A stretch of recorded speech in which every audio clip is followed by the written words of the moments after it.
동자승들이 같이 생활하는 선원이 있었습니다. 그 선원 옆에 교회가 있었습니다.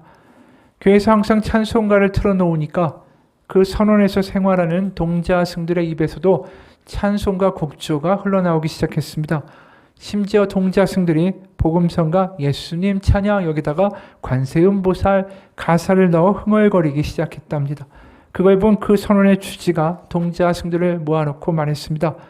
이제 교회에 가서 제발 찬송가 좀 그만 틀라고 부탁을 해야 되겠다. 누가 가겠니? 그런데 아무도 가려고 하지 않았죠. 그래서 주지가 슬픈 목소리로 다시 한번 물었습니다. 이 선원에는 용기 있는 사람이 한 사람도 없단 말이냐? 그때 맨 뒤에 있던 동자승 하나가 손을 들고 말했습니다. 주지 스님, 제가 그 십자가를 지겠습니다. 이 찬양의 힘이라는 게 참 대단한 것 같습니다. 자기도 모르는 사이에 그걸 읊조리게 되고 따라하게 되고, 우리가 찬양하는 이유가 다른 게 아니라 예수님으로 말미암아 우리의 마음을 채우는 그러한 것이 찬양 아닙니까? 그러면서 두려움도 걱정도 근심도 여러 가지 생각들도 사라지는 거죠. 예수님으로 말미암아 우리의 마음이 가득 차는 것만큼 우리 가운데 행복은 없습니다. 그런데 오늘 본문의 베드로는 그게 좀 안 된 것 같아요. 처음엔 예수님이 물결 위로 이렇게 걸어오시는 거 보고 다른 제자들은 유령이라고 이야기할 때 베드로는 이렇게 외치죠. 만일 주님이시거든 나를 명하사 물 위로 오라 하소서. 너무나도 호기 있게 예수님에게 외칩니다. 그렇게 자신이 다른 이들과는 다른 믿음을 가진 수제자라는 것을 드러내면서 갈릴리의 바다 위로 덥석 뛰어드는데 몇 발자국 가지 못해서 바다에 빠지기 시작합니다. 왜냐하면 풍랑과 파도와 바람과 두려움이 그를 압도하면서 그의 마음을 채워갔기 때문이죠. 당황해서 베드로가 외칩니다. 30절입니다. 바람을 보고 무서워 빠져가는지라 소리질러 이르되 주여 나를 구원하소서 하니. 이런 베드로를 우리가 쉽게 비난할 수가 없습니다. 그의 믿음의 어떤 행태나 모습이 우리와 너무나도 비슷하기 때문입니다. 우리도 은혜를 받고 결단할 때가 있습니다. 주님 이제 다르게 살겠습니다. 주님 말씀에 순종하겠습니다. 주님 정말 주님을 저 사랑합니다. 이렇게 결단하고 세상에 내려가서 세상에서 사회생활하고 막 살아가다 보면 특히 세상의 어려운 것과 쓴맛을 보게 되면은 이런 식으로 말하게 되죠. 그래 믿음만으로 다 되는 건 아니지. 이 정도 타협이나 이 정도 뭐 죄나 이 정도 거짓말이나 이 정도 행동 정도는 살다 보면은 이 먹고 살면 어쩔 수 없는 거 아닌가. 그러면서 세상이라는 물결 가운데 점점 빠져들기 시작하죠. 그러면서 어떤 일이 벌어집니까? 우리 가운데 두려움과 불안이 그에 비례해서 늘어나기 시작합니다. 세상 살다 보면 그런 거지. 그래서 주님도 믿고 세상도 믿고 그런 어정쩡한 믿음을 가지고 살 때에 어떤 일이 벌어지냐 하면 오히려 걱정할 것도 근심할 것도 많아진다는 것입니다. 생각해 보세요. 우리가 하나님 앞에 하나님의 손에 우리의 모든 것을 맡겨드리는 순간에 우리는 우리의 삶의 모든 것들과 미래를 하나님께 다 맡기는 거죠. 그런데 하나님한테 온전히 맡겨드리지 않으면 어떤 일이 벌어지냐면 내가 나의 인생을 책임지고 컨트롤하고 이 마주쳐야 하는 모든 책임감을 내가 온전히 지게 된다는 것입니다. 하나님한테 완전히 맡겨드리지 못하면 어느 순간에 나는 늘 나의 미래와 나의 먹을 것과 내 아이들의 미래까지도 내 손에 들고서 내가 뭔가 해결해야 되는 부담과 책임과 불안과 걱정과 두려움 가운데 눌리게 된다는 것이죠. 오늘 본문에 보면 베드로 보고 믿음이 작다고 하시는데 우리가 믿음이 작다는 말이 도대체 뭘까에 대해서 한번 생각해 볼 필요가 있어요. 믿음이 작다라는 게 기도를 하지 않는다, 말씀을 읽지 않는다, 뭐 교회에 출석하지 않는다, 뭐 교회 헌신을 하지 않는다, 뭐 이런 식으로 생각한다는 것은 굉장히 오해입니다.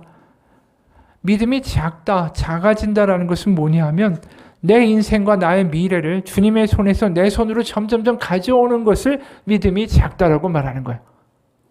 그게 31절에 보면 예수께서 즉시 손을 내밀어 그를 붙잡으시며 이르시되 믿음이 작은 자여 왜 의심하였느냐. 베드로에게 지금 예수님이 하시는 말씀의 뜻은 분명합니다. 네가 너의 운명과 미래를 나에게 맡기겠다고 이 죽음을 앞두고 굉장히 위험한 이런 파도 있는 바다 위에 뛰어들었던 거 아니냐. 그런데 왜 어찌 너의 인생을 네가 감당하겠다고 마음을 바꾼 것이냐, 이런 뜻입니다. 생각해 보세요. 베드로가 애초에 바다에 뛰어들었을 때 풍랑이 심하게 일 때 그가 풍랑과 파도를 감당할 만한 능력이 있었습니까? 애초에 없었어요. 그가 뛰어들었을 때 그 행위는 분명히 이거였습니다. 내 인생은 주님 손에 있습니다. 내가 이 파도와 바람을 내가 통제할 수 없습니다.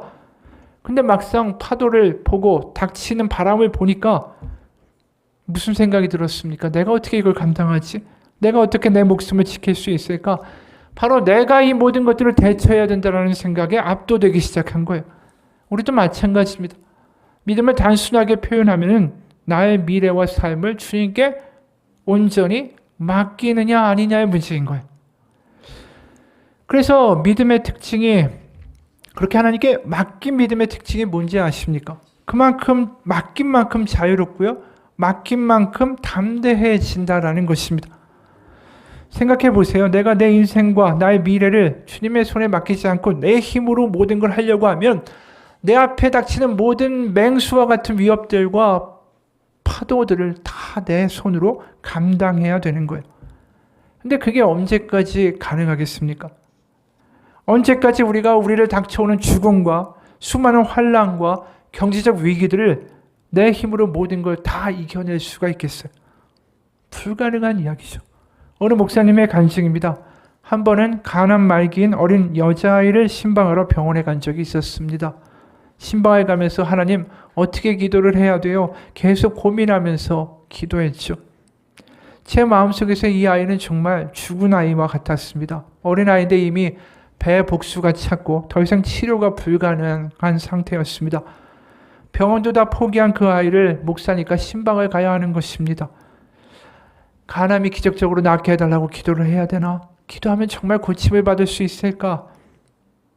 뭔가 하나님으로부터 응답을 받고 확신이 있고 믿어져야 기도를 하는데 아이가 살아날 것 같다는 믿음이 없는데 내가 무슨 기도를 해야 되나 고민을 했습니다. 병실에 들어가기 바로 직전까지 하나님 어떻게 기도해야 돼요? 라고 고민하면서 주님이 지혜를 주시기를 구했습니다. 그럴 때 주님이 이런 지혜를 주셨죠. 그 아이가 살아날 것을 위해서 기도하지 말고 그 아이와 지금도 함께 계시는 주님, 그 애와 여전히 함께 계시는 그 주님을 바라보고 기도하자. 그랬습니다. 제가 거기서 믿고 기도할 것은 그 자리에 함께 계시는 주님, 예수님이었습니다. 제 마음이 확 달라졌죠. 그 아이에 대해서 어떻게 해야 될지는 모르겠지만 그 아이와 주님이 함께 계신 것은 분명했기 때문입니다. 이 믿음이 생기니까 그 아이를 대하는데 훨씬 마음이 편해졌습니다. 병실에 들어가니 그 아이의 얼굴에는 두려움이 가득했죠. 누구도 가난 말기라고 알려주지는 않았지만 이미 아이는 죽음을 예감하고 있는 것 같았습니다. 그 아이에게 밝은 목소리로 인사를 하고 머리에 손을 얹고 예수님을 불렀습니다. 함께 하시는 예수님만 계속 불렀습니다. 예수님, 예수님, 여기 함께 계시죠? 예수님, 여기 함께 계시죠? 예수님, 함께 계시죠? 몇 번을 그렇게 불렀는지 모릅니다. 주님의 손에 그 아이를 맡겼습니다. 그러면서 어떻게 고쳐달라, 어떻게 해달라는 기도, 그것이 사라지고 주님, 이 소리와 함께 해주세요. 주님이 함께 하심을 알게 해주세요.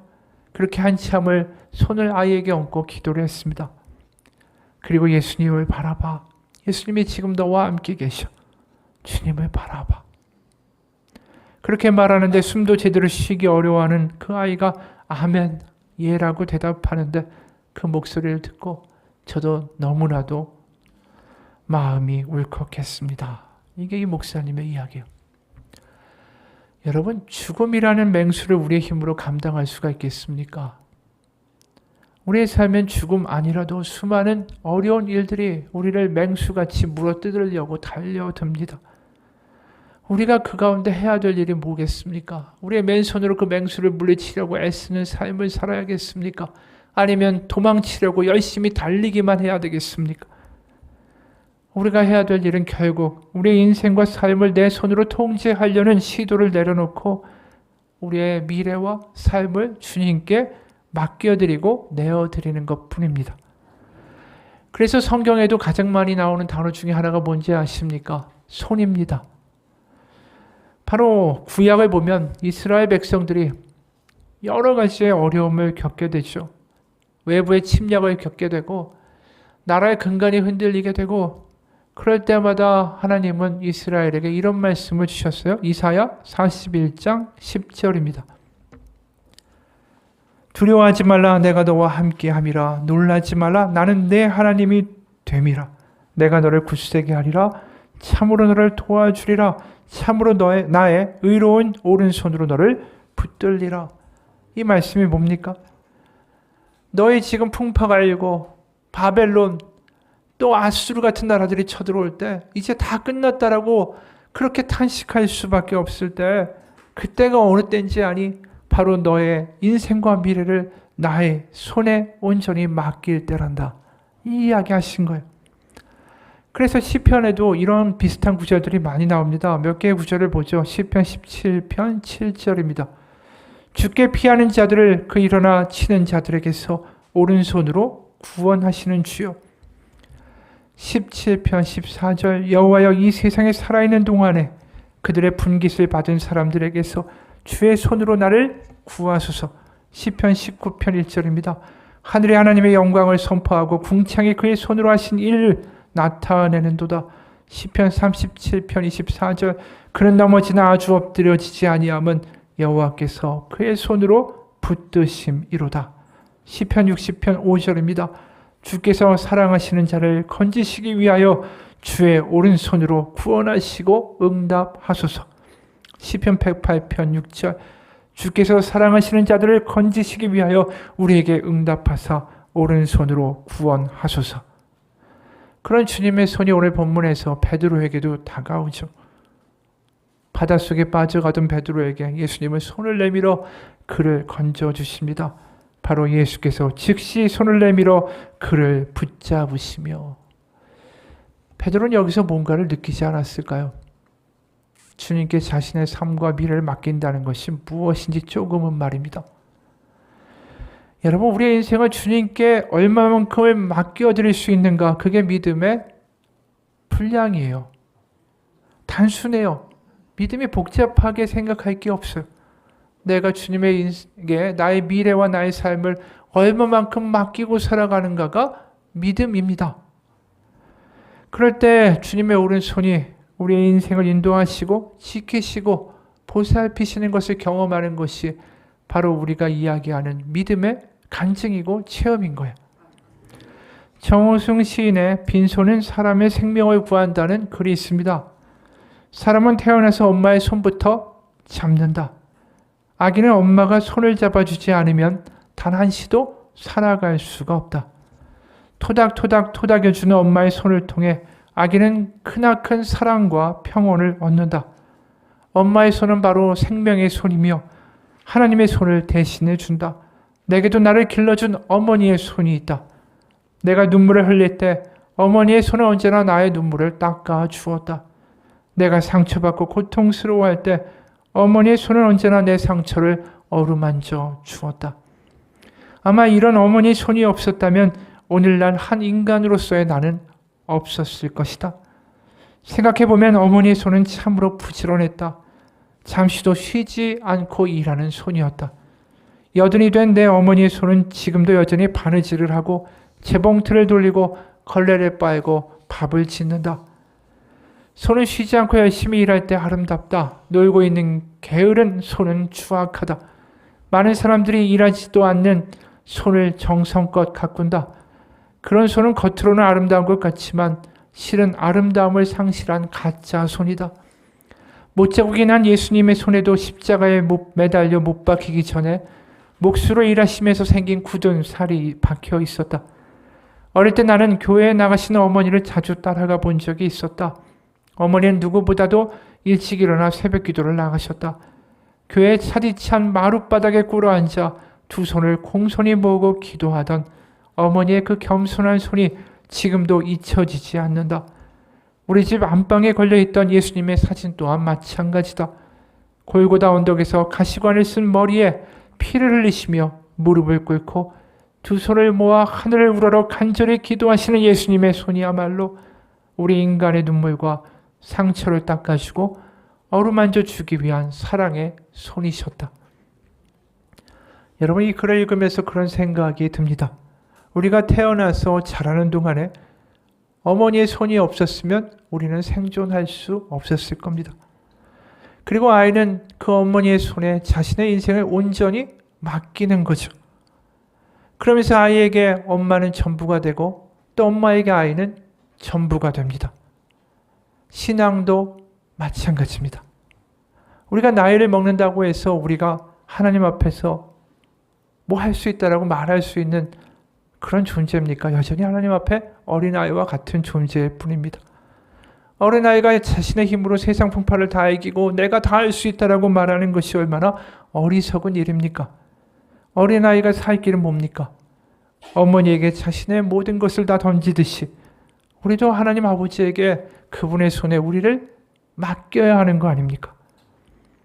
그래서 아이가 엄마를 전부라고 느끼듯이 우리도 주님이 우리의 전부가 된다라는 그 감격과 사랑 속에 살아가는 것이 구원이고 믿음 아닙니까?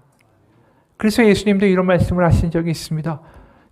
마태복음 18장 3, 4절입니다. 이르시되 진실로 너에게 이르노니 너희가 돌이켜 어린 아이들과 같이 되지 아니하면 결탄코 천국에 들어가지 못하리라. 그러므로 누구든지 어린아이와 같이 자기를 낮추는 사람이 천국에서 큰 자니라. 여러분, 다시 말하지만 믿음은 복잡한 게 아닙니다. 나의 인생을 그분의 손에 온전히 맡겨드리는 거죠.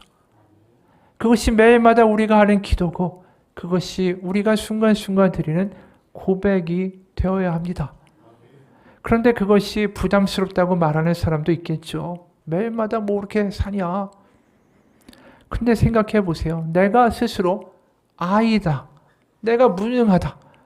내가 연약하다라는 것을 알면은 당연히 그럴 수밖에 없는 거 아니에요? 어린아이는 어려울 때마다 엄마에게 찾아가고 엄마 손 붙잡으려고 하고 엄마 손을 바라보는 게 어린아이의 당연한 정상인 태도 아닙니까? 우리도 마찬가지예요. 내가 어떤 존재인지를 알게 되면 우리는 늘 하나님의 손에 우리를 맡길 수밖에 없다라는 거죠. 그래서 대단한 사람이어야 뭐 하나님께 나의 인생과 나의 미래를 맡긴다라고 고백하는 게 아닙니다. 결국 우리가 어떤 존재인지, 내가 얼마나 어린아이와 같이 무능한 존재인지를 알게 되면 하나님의 손에 우리를 맡기는 것은 당연한 일이 되는 거예요. 그래서 성경에서 가장 크게 지적하는 죄가 뭡니까? 교만입니다. 전에도 여러 번 한 이야기예요. 황새 한 마리가 늪에 빠졌습니다. 빠져나오려고 애를 쓰면 애를 쓸수록 더 늪 속으로 깊이 빠져들어갔습니다. 그때 황새가 이런 생각을 했어요. 어떻게 하면 이 늪에서 내가 빨리 빠져나갈 수 있을까? 한참을 생각하다가 그래, 나한테는 긴 뿌리와 이 목이 있지 않은가? 그래서 이 황새가 그 목에 있는 긴 뿌리를 땅에다가 확 박고 힘을 주니까 다리가 쑥 늪에서 빠졌습니다. 야, 이제 됐구나. 나는 빠져나왔구나. 이제 날개를 치면서 날아가려고 하는데 날아갈 수가 없었죠. 왜 그랬을까요? 부리가 땅에 너무 깊이 박히니까 다리 대신에 이번엔 부리가 박혀버린 겁니다. 그래서 이번에는 어떻게 했을까요? 다리에 힘을 주고 부리를 뺐습니다. 옳지, 이제는 되겠지 하고 날개짓을 하는데 날아갈 수 있었을까요? 없었어요. 이번에는 반대로 다리가 깊이 빠져버렸기 때문입니다. 황새는 계속해서 그 짓을 반복을 하죠. 이 이야기의 끝은 뭘까요? 결국 황새는 날 수 없었다라는 것입니다. 이 이야기를 제가 미국에서 목회할 때, 설교를 할 때 예화로 사용을 했습니다. 근데 예배 후에 한 성도분이 저를 찾아와서 이런 이야기를 했습니다. 자기가 한국에 살 때 안기부에서 일했다라고 하는 거예요. 그럼 세상에서 무서울 것도 없고 두려울 것도 없고 자기가 태권도도 6단이 되고 온갖 무술을 다 했고 몸도 건강하고 그래서 이민 와서도 씩씩하게 자기 손으로 자수성가해서 정말 잘 살아왔다라고 하더라고요. 그런데 어느 날 갑자기 암에 걸렸대요. 그래서 암 치료를 시작을 하는데 처음에는 아주 용기를 가지고 내가 이 정도 암도 이길 거야. 그래서 암 치료를 잘 받았답니다. 그래서 다 낫나 했더니 이번에는 다른 데 전이가 됐다고 하고 또 그거 치료해서 뛰어다니다 보니까 그 다음에 또 다른 데가 문제가 생기더라는 거예요. 그러면서 그렇게 투병 생활을 하는데 마침 그 예배 자리에 앉아 있는데 제가 이 이야기를 하더라는 거죠. 황새 이야기를. 그 설교에서 가장 크게 은혜 받은 게 이 황새 이야기래요. 왜 그랬을까? 이제서야 알게 된 거죠. 자신의 인생이 아둔한 황새하고 하나도 다를 바가 없다. 여러분, 믿음은 다른 게 아닙니다. 나의 인생을 하나님의 손에 맡겨드리는 것. 그게 결국은 지혜로운 길이고 그것이 인생의 궁극적인 답입니다. 그래서 예수님이 이 땅에 오신 거 아닙니까? 여전히 내 손으로 뭔가 해보겠다고 하고 내 손으로 뭔가 해보겠다고 발버둥 치는 우리에게 바로 예수님이 우리에게 그분의 손을 내밀기 위하여 이 땅 가운데 직접 내려오신 거 아니겠어요? 내 손에 너의 인생을 맡기라고. 주님의 손은 세상 속에서 버려지고 병에 걸려서 사회에서 잊혀진 그런 존재들, 그들에게 다가가셔서 그들을 만지시고 고쳐주셨어요. 그분의 손은 정말 놀랍게도 자비로웠고 은혜로웠습니다. 그건 뭘 보여줬습니까? 바리새인들은 이렇게 이야기했죠. 율법을 지키지 못하는 당신들은 하나님의 손에 저주를 받을 것이고 하나님의 손은 당신들을 외면할 것이며 당신들은 죽을 존재고 저주받았다고. 근데 하나님의 아들 예수님이 이 땅에 오셔서 하나님의 손이 어떠한 손인지를 우리 가운데 보여주신 거죠. 마가복음 8장 23절에 보면 예수께서 맹인의 손을 붙잡으시고 마을 밖으로 데리고 나가사 눈에 침을 뱉으시며 그에게 안수하시고 무엇이 보이느냐 물으시니, 예수님이 그 당시에 최악의 죄인이라고 저주받았다고 죄 때문에 눈이 멀었다고 하는 이의 손을 잡고 데리고 나가셔서 그의 눈에 직접 안수하십니다. 여기서 우리는 뭔가를 보게 되죠. 주님의 손이 우리를 정죄하거나 무서운 손이 아니라 그 어떠한 인생 허물 많은 사람도 받아주시는 손이라는 것을 알게 됩니다. 성경은 또 말씀하죠. 요한복음 13장 4절에서 6절입니다. 저녁 잡수시던 자리에서 일어나 겉옷을 벗고 수건을 가져다가 허리에 두르시고 이에 대야에 물을 떠서 제자들의 발을 씻으시고 그 두르신 수건으로 닦기를 시작하여 시몬 베드로에게 이르시니 베드로가 이르되 주여 주께서 내 발을 씻으시나이까. 예수님은 주님의 손으로 제자들의 발을 손수 닦으시죠. 그 자리에 누가 있었습니까? 몇 시간만 지나면 나 예수라는 작자는 모른다고 부인할 베드로도 있었고 예수님을 팔아넘길 가룟 유다도 있었습니다. 예수님은 그들의 발을 그분의 손으로 손수 닦아주신 거죠. 우린 거기서 뭘 보게 됩니까? 아무리 죄 많고 아무리 허물 많고 아무리 갈팡질팡하는 인생이다라고 할지라도 주님은 그분의 손으로 다시 맞아주실 거라는 것을 우리에게 보여주시는 거죠. 그래서 요한복음 13장 1절에 이런 말씀하죠. 세상에는 자기 사람들을 사랑하시되 끝까지 사랑하시니라. 여러분, 우리가 아무리 문제가 많고 죄가 많고 허물이 많고 상처가 많고 그 어떤 사연이 있다 할지라도 우리의 인생을 주님의 손에 맡길 때 주님은 그 우리의 삶을 소중히 받으시고 귀히 여겨주세요. 세상에서는 별 같지 않은 인생이라고 얼마든지 소모품처럼 소비해버릴 우리의 삶을 주님은 소중히 그 손에 받아주신다라는 것입니다. 한 아이의 고백이 있습니다. 나는 내가 다르다는 걸 알고 성장했다. 나는 그게 싫었다. 나는 얹청이로 입술이 이렇게 위로 올라가는 거죠. 외모가. 얹청이로 태어났는데 학교를 다니기 시작했을 때 친구들이 내가 자신들과 어떻게 다른지를 분명하게 알게 해줬다. 나는 일그러진 입술, 구부러진 코, 균형이 안 잡힌 치아, 그리고 말을 더듬는 작은 소녀였다. 친구들이 야, 너 입술에 무슨 일이 있었던 거야? 라고 물었을 때 나는 넘어져서 유리 조각에 찢겼다 라고 말하고 싶었다. 다르게 태어났다는 사실보다 차라리 사고로 고통당하고 있다라고 말하는 편이 나아 보였기 때문이다. 나는 가족들 외에 그 누구도 나를 사랑할 수 없을 거라고 확신했다. 2학년이 되자 우리 모두는 존경하는 한 선생님의 수업을 듣게 됐다. 작고 통통하고 생기가 넘치던 그 선생님은 언제나 행복해 보였다. 매년 그 시간에 우리는 듣기 시험을 쳤다. 선생님은 교실의 모든 학생을 평가했고 결국 내 차례가 돌아왔다. 평가 방식은 이랬다.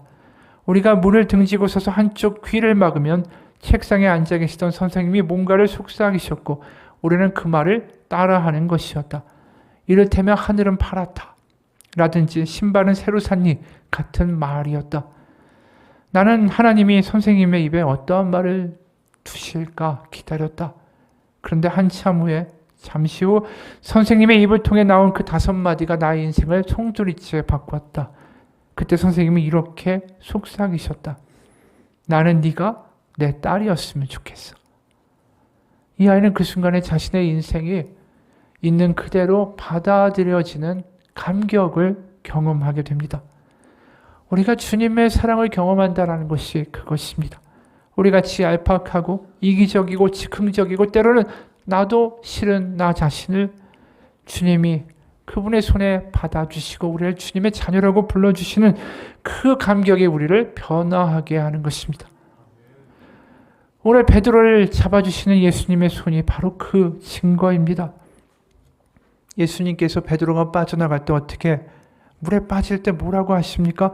예수께서 즉시 손을 내밀어 그를 붙잡으시며 예수님은 조금도 망설이지 않으십니다. 그가 얼마나 믿음이 흔들렸는지 그가 어떤 생각으로 이렇게 뛰어내렸는지조차도 묻지 않으시고 그가 못나도 상관없습니다. 그가 부족해도 상관없고 그가 연약해도 상관없고 그에게 손을 내밀어 덥석 잡아주셨고 그의 발을 주님의 손으로 닦아주셨어요. 우리도 마찬가지란 이야기예요.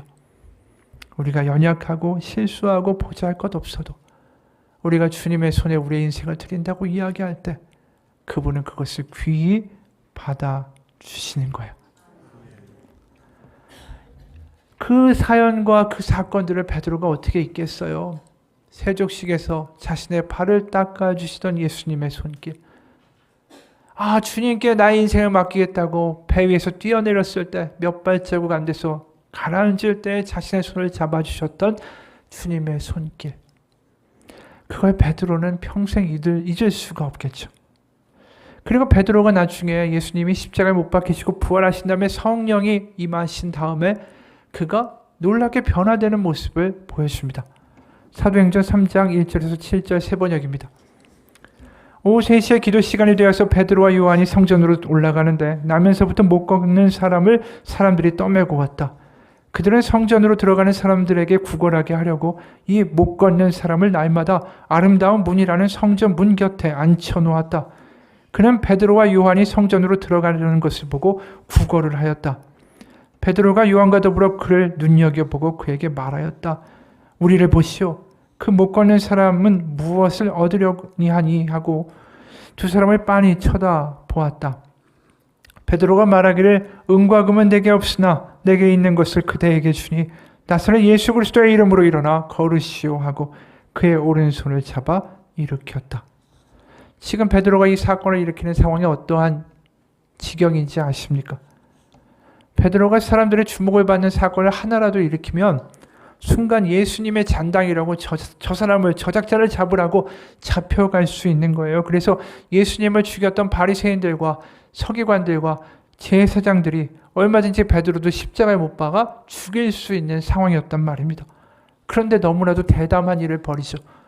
자신의 손을 내밀어 앉은 뱅이를 일으켜 세웁니다. 이 일로 소동이 벌어지면 어떻게 자신의 운명이 될지 알 수 없지만 베드로는 완전히 자신의 앞의 미래를 하나님께 던진 거예요. 그리고 어떠한 일이 있든지 바로 이 일을 행합니다. 우리가 오늘 본문에서 보았던 베드로 어떻습니까? 파도 가운데 어떻게 될까 봐, 내 미래가 어떻게 될까 봐 두려워하던 그 사람의 모습이 지금 없는 거예요.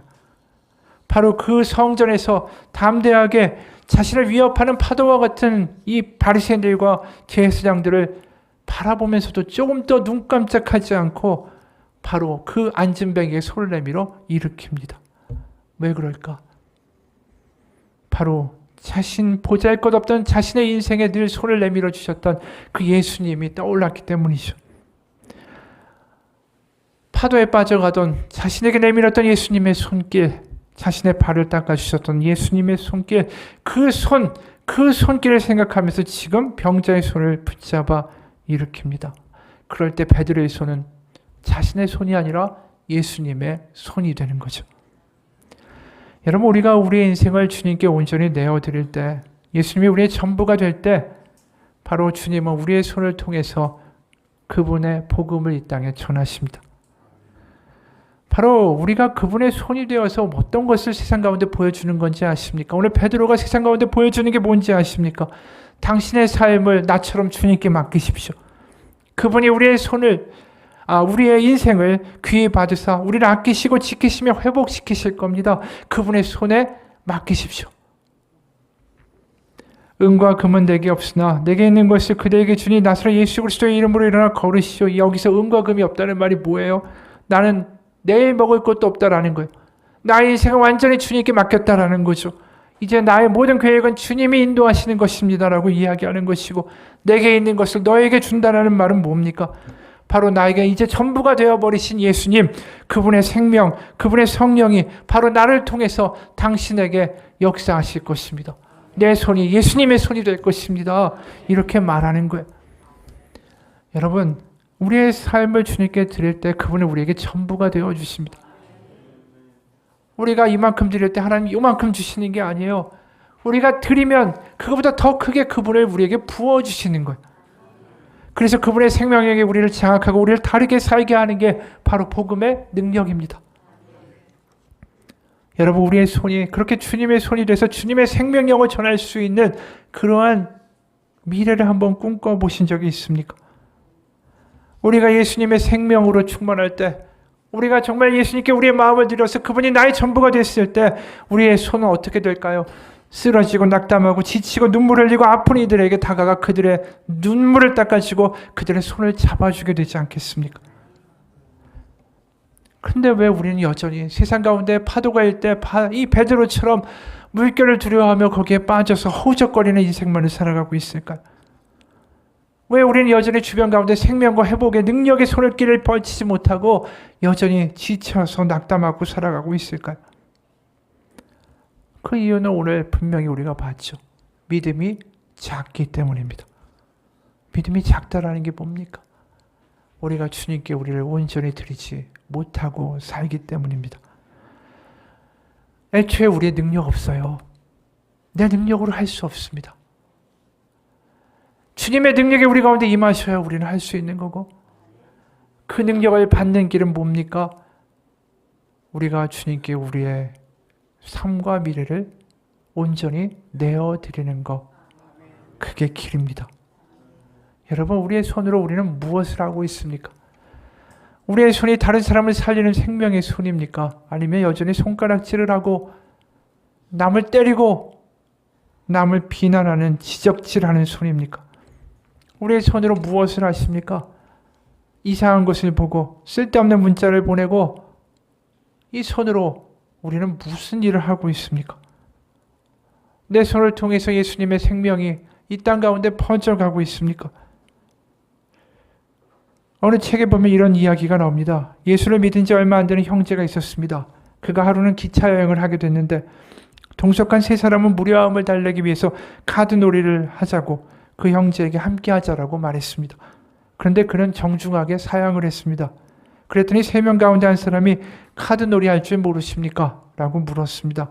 그랬더니 그 형제가 조용히 웃으면서 할 줄은 알지요 라고 대답했습니다. 그럼 손은 두었다가 뭐 하게요? 그럼 반문에 이 형제는 이렇게 대답을 했습니다. 그런데 이 손은 제 손이 아니라서요. 달리 할 일이 있어서요. 세 사람은 의아해하면서 되물었습니다. 아니, 그게 무슨 말입니까? 그랬더니 조용한 목소리로 자기가 예수를 믿게 된 동기와 신앙을 간증했습니다. 그러면서 이제는 자신의 몸이 주님의 몸이 되고 자신의 손도 주님의 손이 됐는데 아무래도 주님의 손으로 카드 놀이하는 것을 그분이 기뻐하지 않으실 것 같아서 사양한다라고 대답을 했다라는 거예요. 여러분, 우리의 손은 뭘 하고 있습니까? 어느 분의 간증입니다. 남아공 뮤지엠버그에서 차로 1시간을 달려서 도착한 아프리카의 빈민가, 61%의 인구가 직장이 없어서 놀고 있는 가난하고 척박한 땅을 밟았다. 늘 시간에 쫓기듯 스쳐 지나갔던 사역이었지만 오늘은 한 가정에 머물러 1시간을 넘게 온 마음을 쏟아부었다. 바로 그곳에 압도적인 성령의 역사와 하나님의 임재가 흐르고 있었기 때문이다. 팀원들이 떠나기 직전에 하나님께서는 나에게 여기에 더 머무르라는 강한 마음을 주셨다. 이 가정에 정말 복음을 전하라는 거부할 수 없는 명령이었다. 나는 그 자매에게 다가가 거의 무릎을 꿇다시피 하며 자매의 눈을 똑바로 응시했다.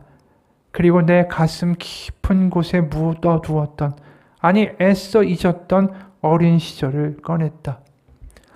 서울 망우동 무덤가 옆에 마을의 공동 화장실을 함께 쓰고 종이박스와 비닐하우스로 지어진 집에서 자고 주변에 지네와 쥐새끼가 들끓고 집 옆에 소들과 함께 덮치는 파리들, 비가 오면 바닥이 진흙탕물로 변하던 처참한 생활들, 거기서 벗어나 있더니 인천의 달동네로 이사갔고 고졸 후에는 어린이집 운전을 하며 반복되는 일상 속에서 죽고 싶다고 되뇌던 우울증의 기억들까지, 그 아픈 기억들을 떠올리면서 그 앞에 앉아있는 자매의 손을 잡고 뜨겁게 복음을 선포했다.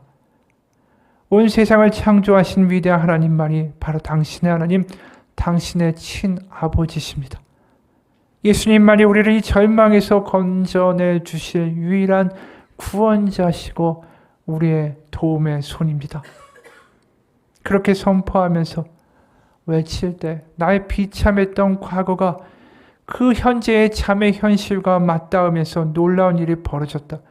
삶의 무게에 짓눌려 무기력하기만 했던 잠의 얼굴이 서서히 밝아지더니 이내 하늘의 기쁨으로 찬란하게 빛나기 시작했다.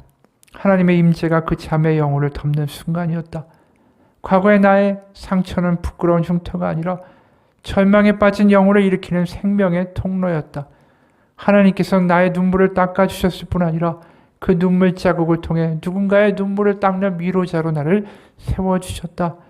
바로 창조주 하나님이 우리 아버지가 되시는 순간, 그 순간에 소망이 없는 곳은 없다. 바로 이 간증을 하는 분은 어떻게 살았습니까? 비참하게 살았죠. 과거에 수많은 상처와 아픔과 고난들이 있었어요. 근데 그 모든 것들을 세상에서 무시하고 별 볼 일 없는 과거마저도 하나님께 다 그분의 손에 내어드렸더니 하나님이 그것마저도 사용하시더라는 거죠. 여러분, 우리의 아픈 이야기들과 남들에게 할 수 없는 수많은 사연들이 있습니다. 그것까지도 하나님 앞에 그분의 손에 다 드리세요. 하나님이 그것을 받으시고 한 번도 멸시하거나 지적질하거나 저주하지 아니하시고 그걸 가지고 하나님이 귀히 쓰실 거예요. 우리가 좋은 것만 하나님께 드리는 게 아니에요. 우리의 삶의 모든 과거의 아픔들과 슬픔들과 우리의 죄악들과 허물들까지도 그분의 손에 다 드리세요. 그리고 우리의 미래도 그분의 손에 건네드리십시오. 그럼 주님이 우리 인생을 받으시고 귀히 쓰실 거예요. 그리고 예수님이 우리의 전부가 되고, 그렇게 예수님이 우리와 함께 하시는 성령의 강력한 역사가 우리 가운데 일어날 때 우리는 이 손을 가지고 더 이상 과거의 악한 일을 하는 손이 되지 않을 겁니다. 이 손이 주변의 사람들을 위로하고, 이 손이 아픈 이들을 일으켜 세우며, 이 손이 아픈 억울한 사람들의 눈물을 닦아주는 손이 될 거예요. 그곳에 하나님의 나라가 임하게 될 것입니다. 한 이야기로 오늘의 설교를 마칩니다. 2차 세계대전 후에 프랑스 마을의 한 교회에서 중요한 안건을 놓고 모였습니다. 그 안건은 교회 마당에 있던 예수님의 동상에 관한 것이었습니다. 그 동상이 전쟁 중에 폭격을 당하면서 그만 예수님 동상의 손과 발이 동상에서 떨어져 나가버렸기 때문입니다. 성도들은 모여서 한참 동안을 의논했습니다. 예수님의 동상을 어떻게 복구할까? 떨어져 나간 두 팔 부위만 다시 새롭게 제작을 해서 복원을 할까? 아니면 예수님 상을 전체를 다시 제작을 할까? 논의를 한참 동안 하고 있었어요. 어떻게 할까 고민하고 있는 가운데 한 성도가 손을 들면서 이렇게 이야기했습니다. 그냥 저 동상은 저 모습 그대로 놔뒀으면 좋겠습니다. 그리고 동상 아래에 이런 팻말을 써놓으면 좋겠습니다. 예수님은 당신의 손과 발이 필요합니다. 라고요. 같이 기도하겠습니다. 하나님, 주님께 우리의 모든 것들을 내어놓는 것, 그것은 부담스러운 것이 아니라 자유의 길이고 치유의 길이고 회복의 길이라는 것을 고백합니다. 어느 순간 이 상처 많은 인생을 내 손으로 부둥켜 안고 어떻게든 이겨내겠다고 몸부림치면서 두려워하면서 잠도 자지 못한 수많은 밤들이 우리 가운데 있었고 지금도 존재합니다. 하나님은 어린아이와 같은 자들이 천국에 간다고 하신 것처럼 이제 우리는 하나님 앞에 고백합니다. 하나님, 저는 무능합니다. 제 안에 너무나 많은 상처와 과거와 두려움과 불안과 걱정과 허물들이 많습니다. 하지만 이제 어린아이처럼 하나님 아버지의 손만 바라보고 그 손에 나의 상처와 과거와 현재와 미래까지 다 내어드립니다.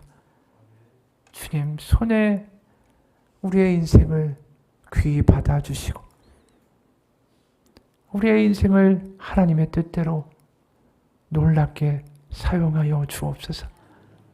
그래서 우리의 손이 더 이상 다른 사람을 아프게 하고 내 스스로를 가슴을 치며 억울해하는 내 스스로를 망가뜨리는 손이 아니라 주변의 사람에게 생명을 주고 위로하며 회복시키며 눈물을 닦아주는 주님의 생명의 손이 되게 하여 주옵소서. 예수님 이름 받들어 기도합니다. 같이 기도하겠습니다.